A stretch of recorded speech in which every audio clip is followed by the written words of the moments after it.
ॐ नमो नारायणाय ॐ नमो नारायणाय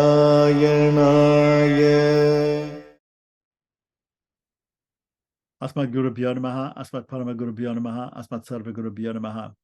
So we're continuing our explanation of, we're going through Agamas and South Indian Vaishnavism by Dr. Vivaradacharya of the French Indological Institute of Pondicherry. And where we got up to last time was not quite sure, but here we are. It's this paragraph here. God is said to have a mantra deha. Mantra deha means mantra, of course, is a mystical spell in Sanskrit, and deha means a body. So God is said to have a mantra deha, or a body of mantra, or the mantra itself is considered the body of God. Lakshmi and other female deities are the Shaktis, or the powers, or the consorts of the Lord. Anyone can participate in the ceremony of installation, whether they be experts in the three Vedas, or Kshatriyas, Vaishyas, Shudras, or Shnatakas. Shnataka means somebody who's taken bath, usually a brahmachari who is just about to be married, but he's still a bachelor, is called a Shnataka, who have completed the study of the Vedas. So the brahmacharis go and they'll study the Vedas. When they've finished their Veda course in the Gurukula, they'll reward the guru with Guru Dakshina, and then they'll take a ritual bath and they enter into the next ashram. But they're not yet married, so they're called Shnatakas, those who've taken bath.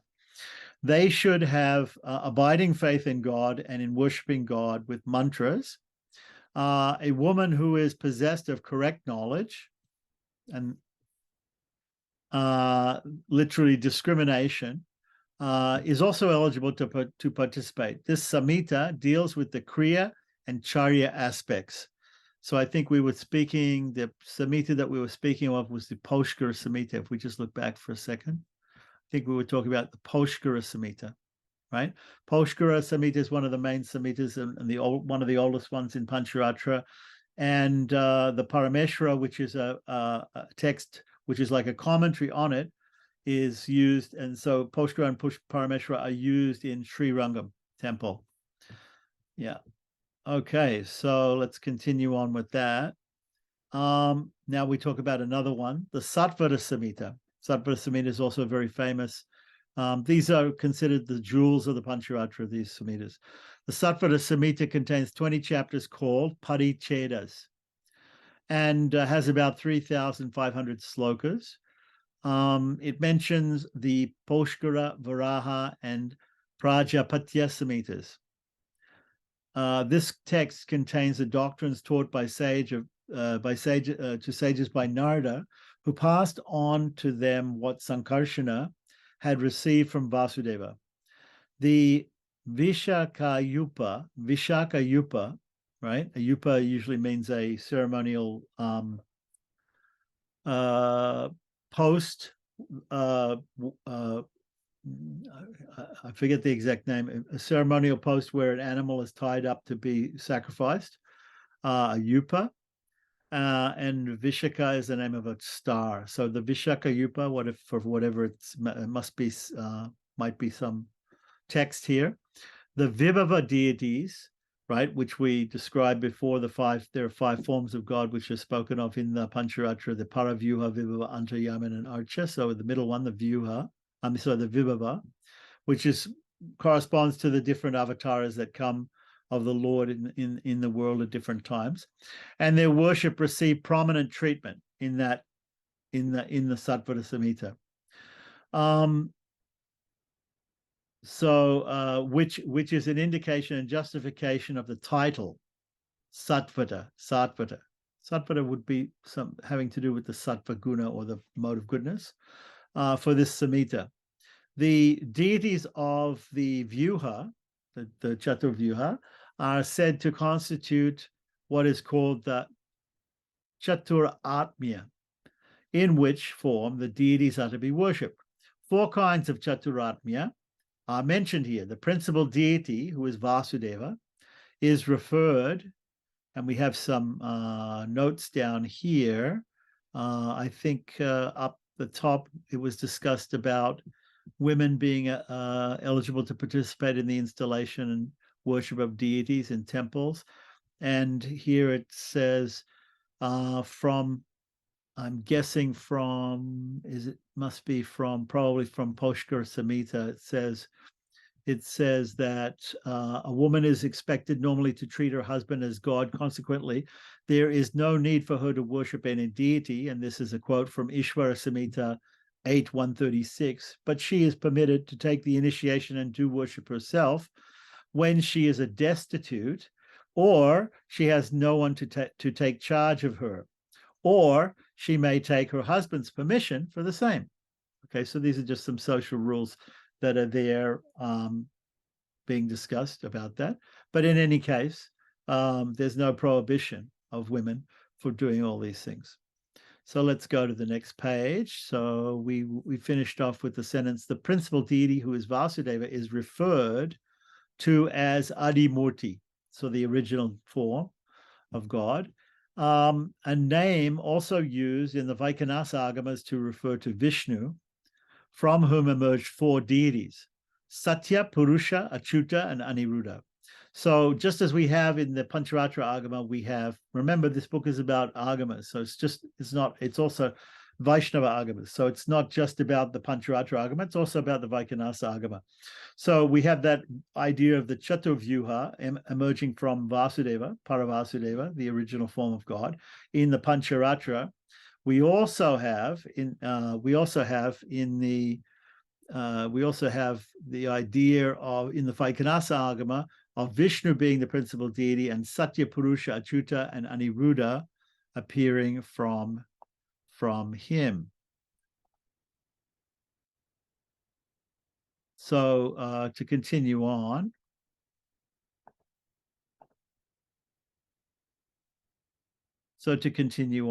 Let's see. It says the first, and you can see behind me, you can see the Pranava Vimana of Sri Rangam, and on the front is Vishnu of Paravasudeva. And it seems like there in the other sides there was these Satya, Purusha, Achyuta, Aniruddha, or whatever deities, maybe some indicating that it was a Vaikanasa temple originally. The first kind of Chaturatmya, right, is that which is the seed of all activities, and on account of which the world is of the nature of pure consciousness. To the second kind belongs the eternal form, which is resplendent like the sun, and which has the several colors assumed by the four deities. So each deity has a different color associated with it. This form gives the worshippers kaivalya. Now, kaivalya usually means isolation, and it's considered a form of moksha. But in this sense, I don't know exactly what kaivalya means here. Let's see if he explains it some more. And destroys the root cause, which brings about bondage. The root cause about bondage is, of course, our bad karmas, good or bad karmas, that keeps us here in this material world. The third kind is charming like a stream of nectar, having all the materials necessary for creation, maintenance, and dissolution. The deities take their form and make their appearance and disappear. At the command of the fourth kind of Chaturatmya, the universe is intact. God assumes different colors in the different yugas. He is also said to have a form called Agni Somya, made up of letters, so the different letters of the Sanskrit alphabet. The Pancharatra system is called Rahasya Amnaya. Amnaya, I believe, means pure. Rahasya means secret, so the pure secret. The members of all the four castes are eligible to get initiated for worship, and women who are destitute or miserable can also take part in it. The husband's permission is required in the case of a woman whose husband is alive. So here we have some quotes, some of the statements here from the Lakshmi Tantra, chapter 10. It says, also gives the description of these kinds, but does not mention the fourth kind. That's of the Chaturatmyas. from the Ahibudnya Samhita, chapter 5, we get refers to it, and to chapter 16 offers a treatment resembling the one contained in Lakshmi Tantra 20. Also see Lakshmi Tantra 10. Okay, so these are all the different quotes here like that. Okay, so that was about Sattvata Samhita. Now, Sattvata Samhita is available in English translation. So if anybody wants that, we can give them a link. They could download it, read it themselves. There's also a summary study in H. Daniel Smith's annotated bibliography of the printed text of the Pancharatra Agama. That's also possible to download and read that in English. The Jayakya Samhita has about 4,500 stanzas in 33 chapters called patalas. So chapters have different names in different books. This was taught to Narada by Bhagawan Standilya. Bhagawan Standilya or Bhagawan, by Bhagawan, and Standilya, who's also a rishi, recounts what he had heard from Narada. Okay, so Bhagawan, the Supreme Lord, teaches it to Narada, and then Standilya Rishi hears it from Narada. There is an additional section containing 163 stanzas in the first chapter, which glorifies the shrine at Kanchi. That would be the Varadaraj Perumal Shrine, or the Devaraj Perumal Shrine in Kanchipuram, Vishnu Kanchipuram, and gives details about the festivals and the situation of the shrine and so on. No doubt it is informative, but it must have been interpolated, since all the manuscripts of this text do not contain this passage. The Samhita describes creation of the pure type and traces the emanation of Achyuta from Bhagavan, of Satya from Achyuta, and Purusha from Satya. So we have Bhagavan to Achyuta to Satya to Purusha to Satya. Traces the emanation of Achyuta from Bhagavan, Satya from Achyuta, and of Purusha from Satya. Right. So Bhagavan, Achyuta, Satya, Purusha. Right. These three represent the three manifestations of Vasudeva and are in the form of consciousness. Purusha is also called Ananta and is known as the Supreme Spirit. He is the inner ruler, or Antaryamin, another word for Paramatman or Supersoul, of all. The divine descents emanate from him. Achyuta is of the form of brilliance, Satya has a dazzling body, and Purusha has a radiating luster. All these rest in Vasudeva, who is of the form of tranquil consciousness. There is difficulty in reconciling these three emanations, which, with the three well-known vyuhas of the system, because the latter are identified with distinct colors, which, however, is not the case here. So we have some differing terminology in different samhitas about the exact form of the emanation of different forms of God, one from the other. It is equally difficult to take it as representing the Vaikhanasa tradition, for it omits Aniruddha, who is admitted as the fifth deity in it, like that. And we have a couple of notes here like that. Jayaka Samhita 4.7 is a reference that could be made to the Garuda Purana, chapter 12, verses 14 and 15, which mentions 9 vyuhas. So there you go. So even in the Puranas, they have this idea of emanations or vyuha forms of God. Here's another an interesting verse here. Here it appears that the name of 9 vyuhas, including Vasudeva, two-handed Vasudeva, who is mentioned, including Parabrahman, these become 10, along with Aniruddha and Ananta, they become 12. So you can see that different systems have vyuha emanations, four vyuha emanations, 9 or 10, or even up to 12. Okay, so besides this tradition, takes the order in the reverse way, keeping Purusha. Besides, this tradition takes the order in reverse way, keeping Purusha at the head. However, the major samhitas include Satya in the vyuha theory and take all the 5 as forming a unit with 5 mantras. On this account, must be taken to have been adopted, or this account may be taken to have been adopted by the Vaishnava Agamas in general, out of which the Vaikhanasa system took them up and added Aniruddha to the list, while the Pancharatra system developed the view of theory from the same source. But evidence is wanting to support this position. Anyway, the representation may be taken to give a very early date to this for this Samhita, meaning the Sattva Samhita.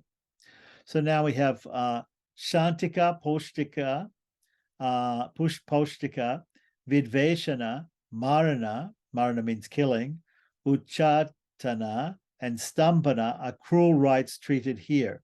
So there are some what we call Black Tantra, or there's some other words for it, but there are some mentions of some rites that we do that are possibly mentioned in the Pancharatra for doing certain things like pacifying, nourishing, vidvation, I'm not sure exactly, giving knowledge, I guess, killing, establishing different things. By the practice of these tantric rites, Khadga Siddhi, Anjana Siddhi, Gulika Siddhi, Rasayana Siddhi, and Yakshini Siddhi, and other specific results are achieved.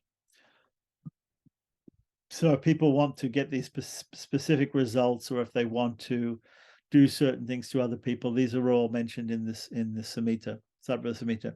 This gives a sufficiently early date, about 400 AD, when belief in such achievements prevailed amongst the Buddhists. So just as a comparison, he's saying that at the same time there were Buddhists in India, and so both the literature of the Bodha Agamas and these Pancharatra Agamas, they also had similar sort of ideas in the Samhitas of these type of rites. Brahman is said to have a transcendental form of bliss, all-pervading and flawless, a subtle form with which it remains within the heart of all beings, and a gross form with which creation, protection, and destruction are carried out.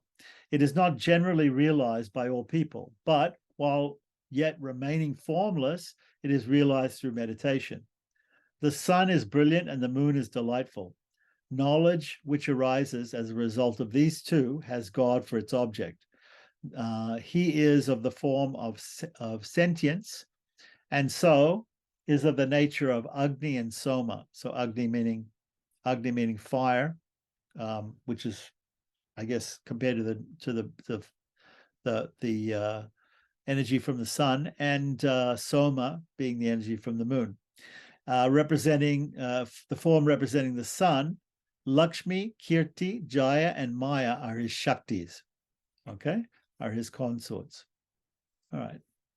So then Brahman is peerless beyond the reach of expressions and senses, and is to be realized by himself. Without any instrument, he is realized, and the means for this is the mantra, and mantras are derived from God. They possess shining sounds which increase the strength through the power of the Lord. Each mantra has subtle, gross, and transcendental forms. Okay, so I'm not sure exactly which mantra they're talking about here. We'll have to find out. But it's probably one of the three Vyapaka mantras, either the Astakshara, Dwadasakshara, or Sadakshara, Vishnu mantras. And here it's saying also there are other mantras, and each of the mantras described here in Sattva Samhita says that they have different forms. There's a subtle form, a gross form, and a transcendental form for each mantra. So Brahman's mantra form is of two kinds, partless and possessing parts. To realize it, knowledge is essential. This is of two kinds, Satta and Kriya. Satta is like Sattva. It sounds like a Pali form of Sattva, and Kriya means, of course, action or doing, and Satta may be coming from Sattva. The former consists of the knowledge of the existence of Brahman as such. Kriya is of two kinds, niyama and yama. So Kriya is actions. So they're either yama or niyama are either don'ts and do's, or do's and don'ts, rules, which means the rules of discipline and austerities respectively. Knowledge of the existence of God could be obtained through yogic methods, which again are to be acquired through worship.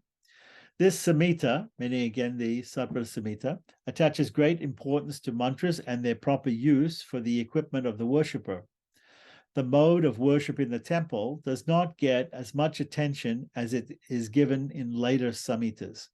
Cosmology, the Vyuha theory, and the achievements through Tantrika practices mentioned before, right, the siddhis, which are treated here and are not traceable to any other Pancharatra text, may well be taken to suggest a very early date. So these other Pancharatra texts don't tend to deal with those things. So if you want that, Sattvara Samhita is your text that you want to check. Next, we come to the Arhibudnya Samhita, containing about 3,800 stanzas in 60 chapters. The text is in the form of an exposition of the doctrines given by Arhibudnya, one of the 11 Rudras. So there are these 11 forms of Shiva called the 11 Rudras. One of them is called Arhibudnya. And he propounds these doctrines in the Arhibudnya Samhita to Narada, to the sage Narada. Durvasas, who had known, he was also a rishi, right? Durvasa, right? Who had known this from Narada, recounts it to Bharadwaja. The main, so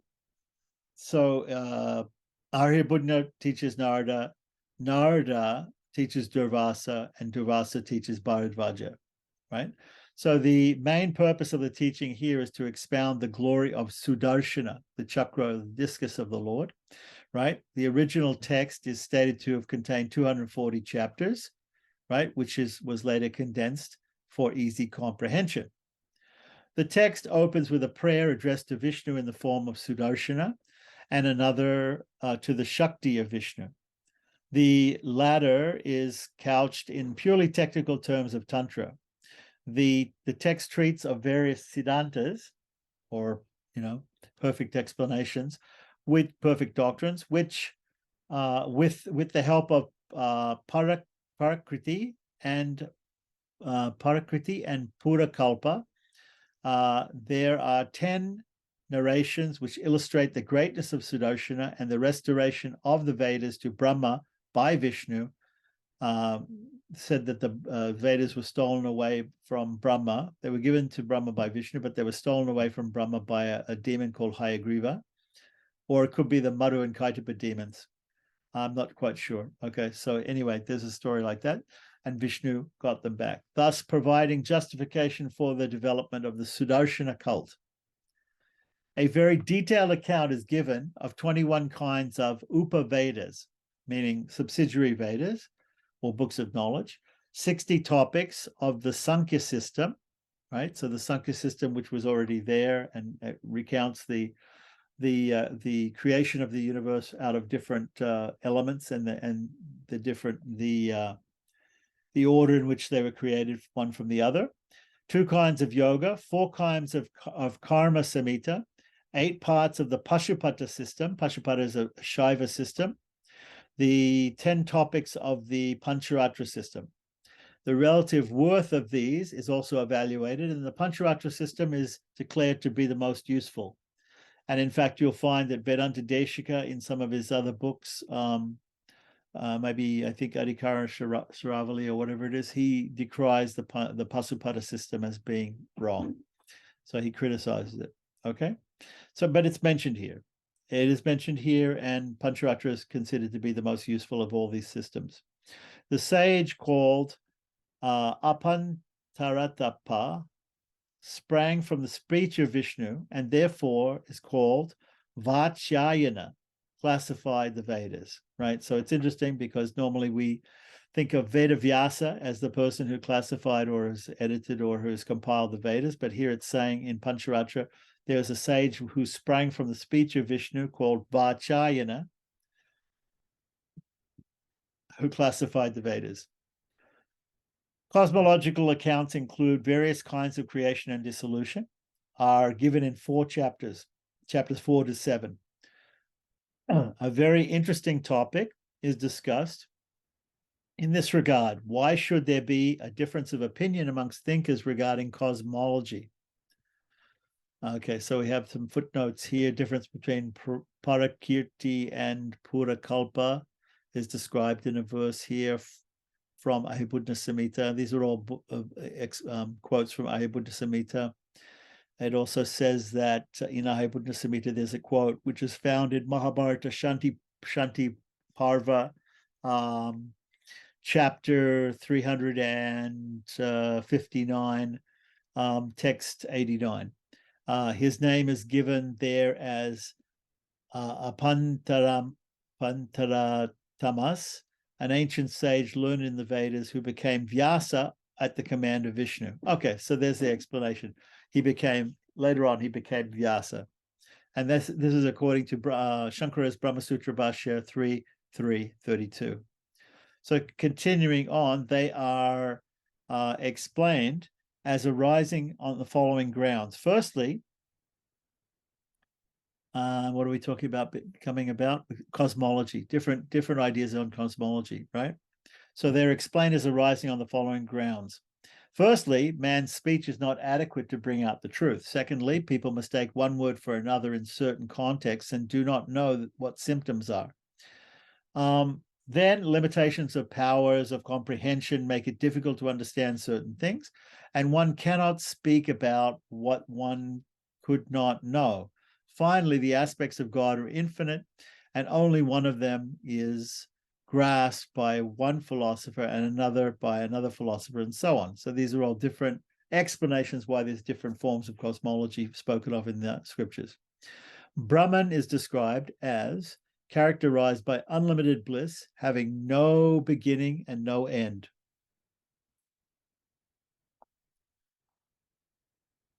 No beginning and no end. It is identical with Narayana. It resides in every being, pervades everything, is faultless and undisturbed like the waveless sea. It has no tinge of material qualities and is the abode of non-material qualities. It has no limitations due to space, time, or objects. It is ever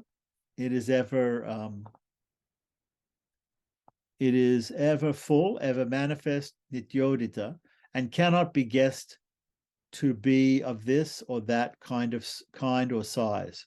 That is, we're talking about Brahman here. The four Vyuha deities, Chaturatmya, are said to be of three kinds in their collective nature on grounds of their pervasion or vyapti, right? The manifestation of respective qualities, gunonmesha, and personal figures. The self has no beginning.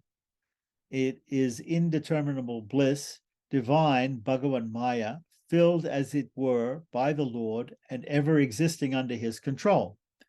That's the individual soul.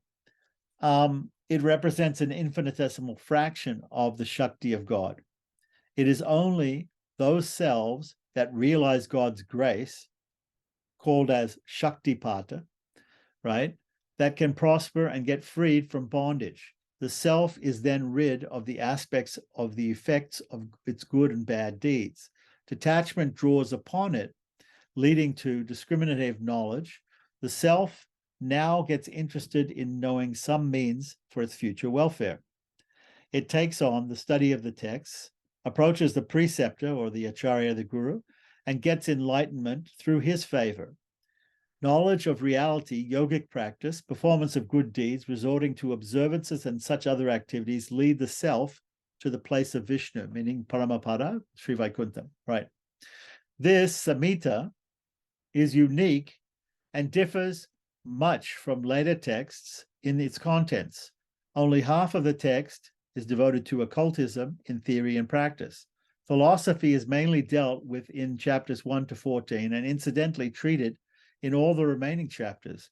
It may be taken to cover 1/4 of the work. Initiation, social rules, and yoga occupy 6 chapters.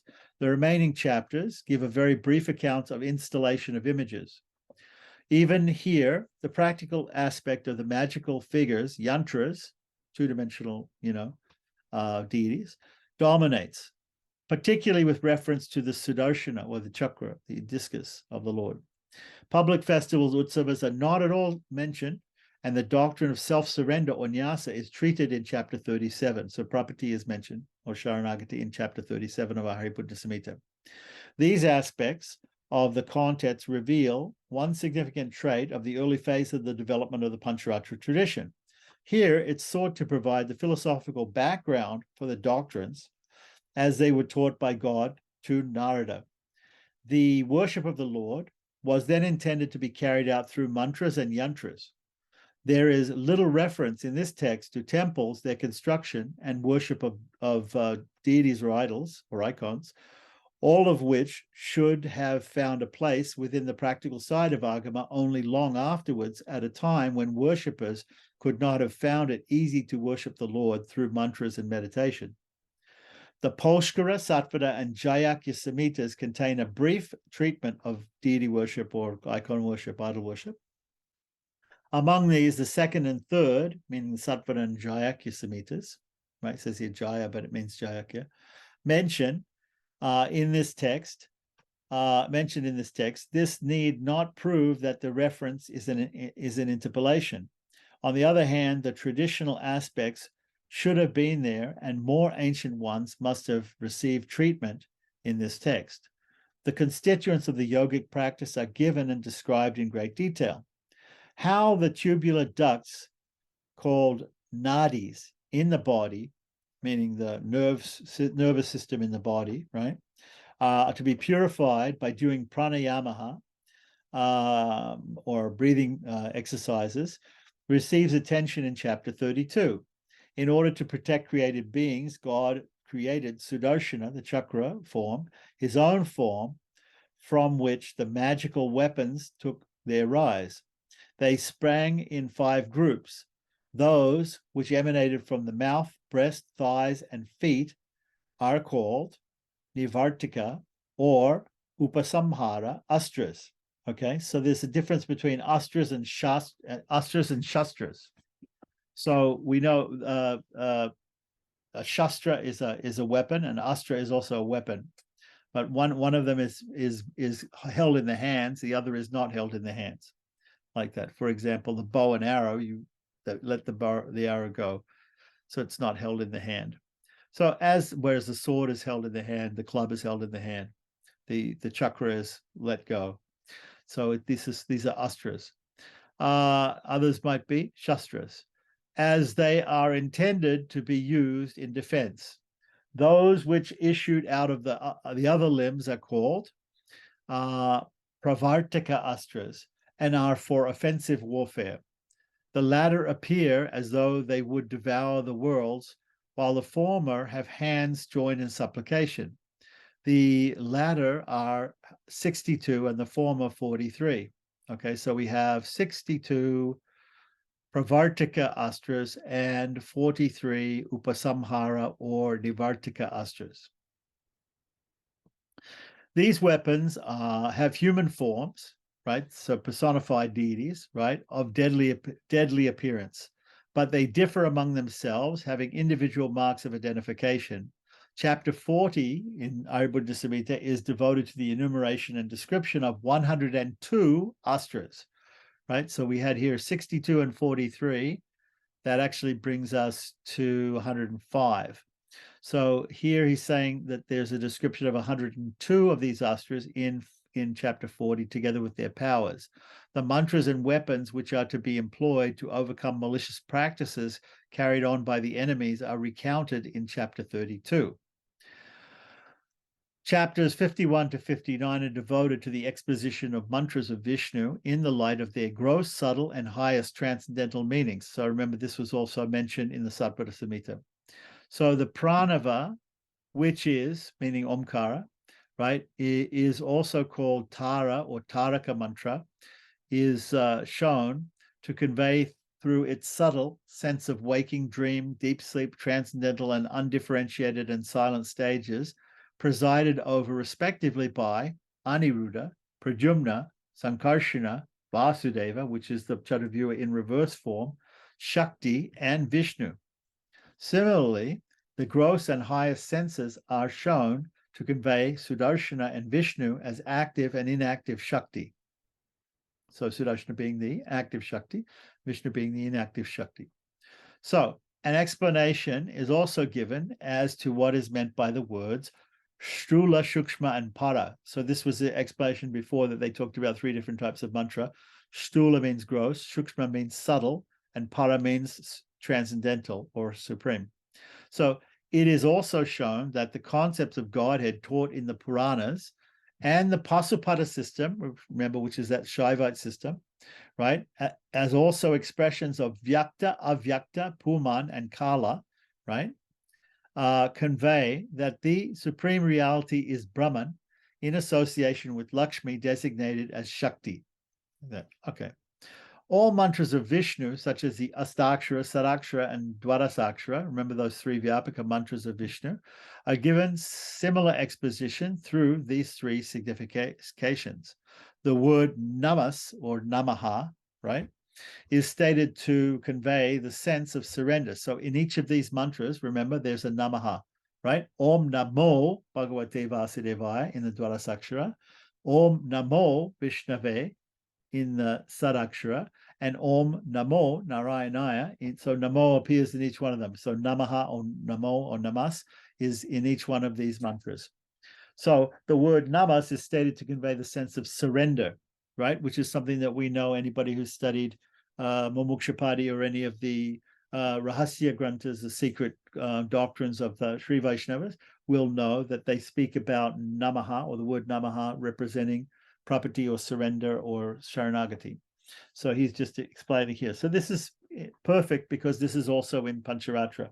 After an exposition of the first stanza in the Jitante Stotra, in a similar way, the Narasimha mantra is treated likewise, and also from the standpoint of yogic practice. Okay, so here in the Ahabhujna Samhita, he's explaining this, and then afterwards he's giving an exposition of the Jitante Stotra first verse, which is Jitante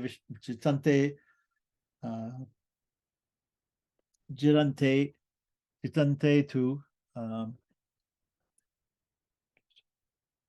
Jitante tu Rishikesha, Jitante tu Jitante Vishwavana, Jitante Pundarikaksha. I forget it right now. Anyway, okay. And then there's also the Narasimha mantra, which means the Narasimha Anustubh mantra, which is treated in a likewise way and from the standpoint of yogic practice. So there's explanations about these 2 mantras. The same mantra is shown, Jitante Pundarikaksha, Namaste Vishwavana, Namaste Stu Rishikesha, Mahapurusha Purvaja is the first verse of the Jitante Stotra. And then Ugravira Mahavishnu Jalantam Savatomukam Nasimham Bhishanam Bhadram Mitra Mitram Namami Aham is the Narasimha mantra. And they're both treated and explained from the standpoint of yogic practice in the Ahabhujna Samhita. The same mantra is shown to denote the 39 descents of the gods. So there are these 39 avatars that are listed and gone through. Chapters 57 and 58 expound on the sense of the mantra, of the brilliant Sudarshana, and of the 5 Hotri mantras. So 5 mantras which are used in the offering into the fire, like that, Hotri mantras. We could look that up, but it probably means Achakraya Swaha, Vichakraya Swaha, Suchakraya Swaha, Jwalachakraya Swaha, like that. So the significance of the Purusha Sukta, Sri Sukta, and Varaha mantra is treated in chapter 59. So we know Purusha Sukta appears in all the Vedas. Sri Sukta is the Kila section of the Rig Veda, and Varaha mantra, I'm not exactly sure what the Varaha mantra would be, but if it's a Vedic mantra, it probably has to do with it could have to do something with the Bhushukta. I'm not sure. Anyway, Varaha mantra, we have to figure that out. We'll look in Ahabhujna Samhita chapter 59. The first 4 mantras of the Purusha Sukta are shown to depict the greatness of Vasudeva, Sankarsana, Pradyumna, and Aniruddha, respectively. That's very interesting. So, Sasvashirsa Purushaha, Purusha Evedam, Etavana Simahima, and Tripado Dwau Date. These 4 slokas of Purusha Sukta mantra are said to represent Vasudeva, depict the greatness of Vasudeva, Sankarsana, Pradyumna, and Aniruddha, respectively. That's interesting. The Sri Sukta is stated to sing the glory of Sri and also of Vishnu. An elaborate exposition of this is stated to have been given elsewhere. So, continuing on, the resume of the contents of the Samhita completes this chapter. Kashmir appears to have been the place of origin of this Samhita on the following grounds stated by Otto Schrader. Birch bark, which grows in Kashmir and the Himalayas, is stated to be used as a sheet for the drawing of the diagram or yantra. So we find this also even in Narasimha Kavacha and some other Kavachas. It mentions to use this birch bark, which is, I believe, called Burja Patra, and is mentioned in the Sanskrit like that.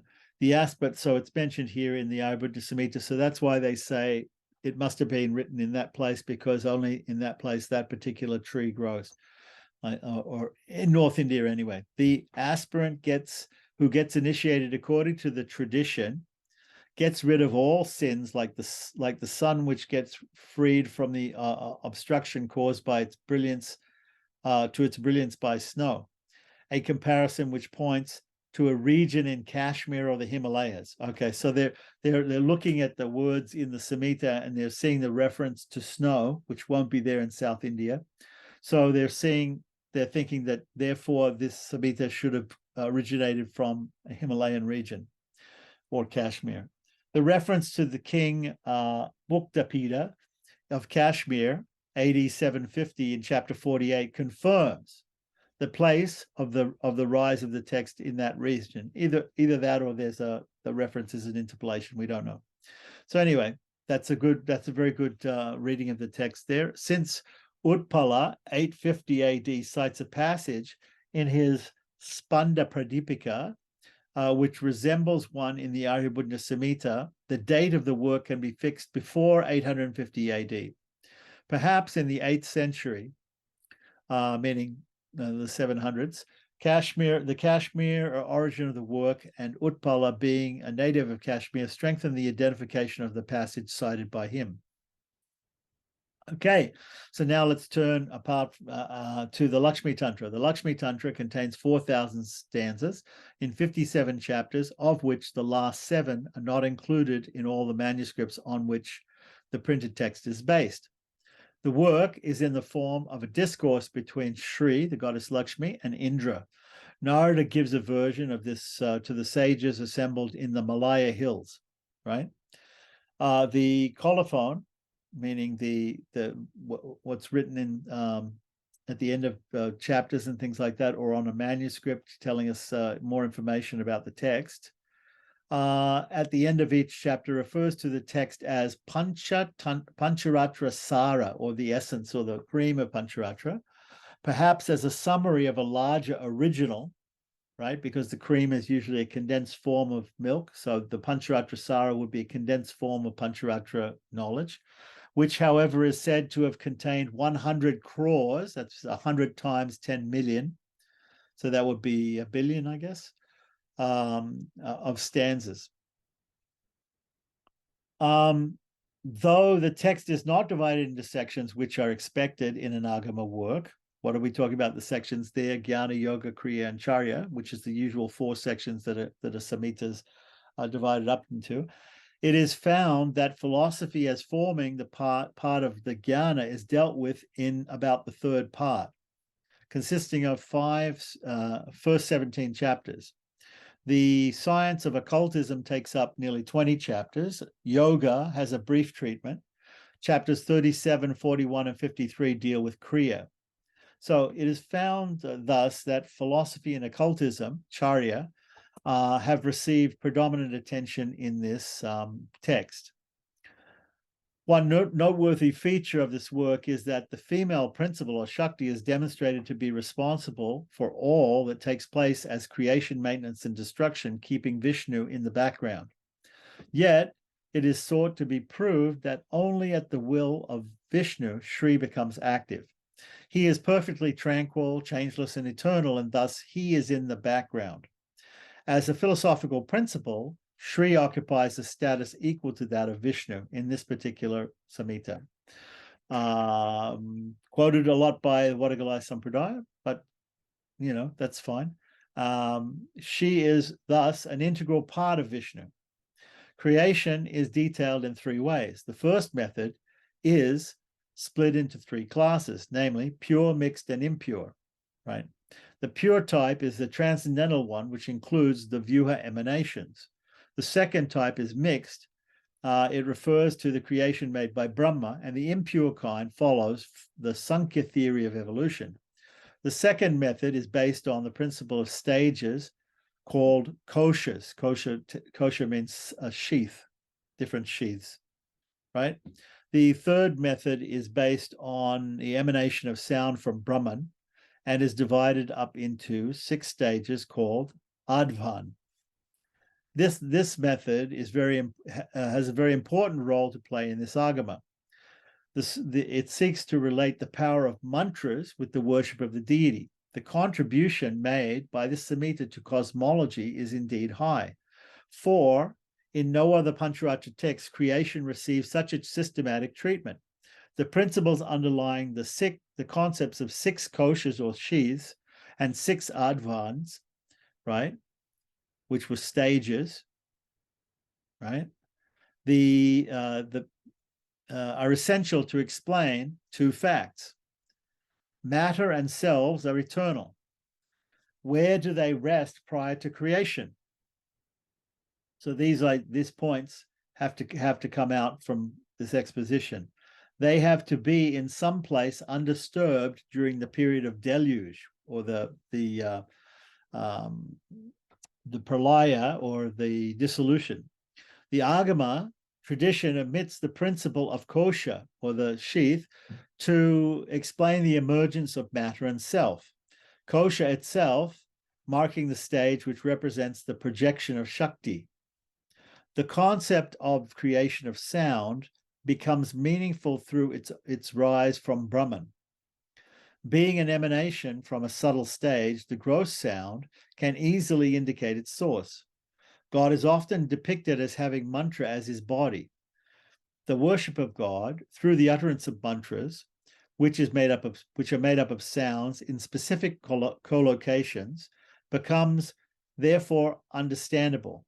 When sounds are uttered, they find a reflex and a reciprocity in God.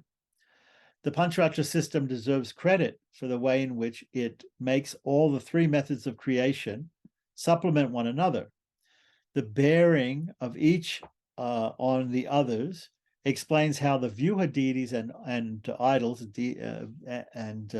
which belong to the pure creation could be worshipped by the selves who emanate from the kosha or sheath, and thus use the mantras which represent sonic creation. Some of the Samhitas have references to the kosha and advan creations in the development of the doctrines, of course, mention being made of the various stages only as and when the occasion demands them. The Supreme Being is a unity in duality.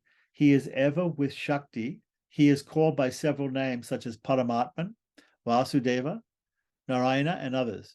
He is not differentiated from Shakti, and so is said to be non-dual or Advaita. He is called Srinivasa while appearing in the meditation of the self without any disturbance. He is also called Lakshmi Narayana. This shows that he is ever associated with Lakshmi. The Vyuha and Vibhava forms are all described. The number of divine descents is given here as 38. Previously, we had in Ahibudnya, we had 39. So, and this becomes 39 when the Vishaka Yupa is included among them. Okay, so that's interesting.